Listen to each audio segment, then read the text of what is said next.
In this video, I'm gonna teach you how to use your tap card on phone. It's a very easy process, so make sure to follow along. Using your tap card on your phone is an extremely simple process. You will have plenty of options related to managing and using the tap card on phone to pay for any fares or trips that you might have using the card. So first, to manage the card, make sure you have the latest version of the Tap Card mobile app. You can find it on the Play Store for Android devices or the App Store for iOS devices instead. When you download the app, you will be able to sign into your account and browse through all of the cards attributed to it. Switch over to the Card tab, and in there you can tap the plus sign at the top left corner of the screen to add new cards to your account. Like I said, in here you will be able to manage the specific cards, see the stored value that they have, any passes, and you can top up the card or add stored value or pass from this window. You can see the transaction history and everything will be available here.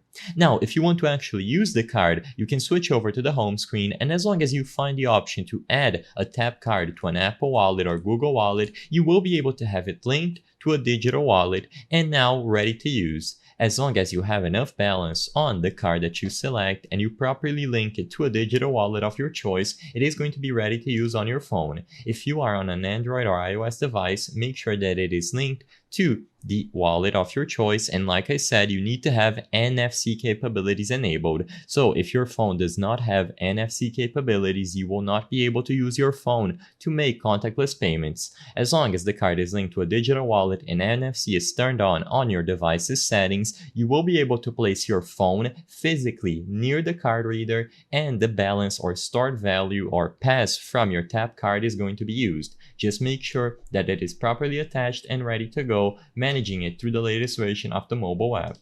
I hope I was able to help you on how to use your tap card on phone. If this video helped you, please be sure to leave a like and subscribe for more quick and easy tips. Thank you for watching.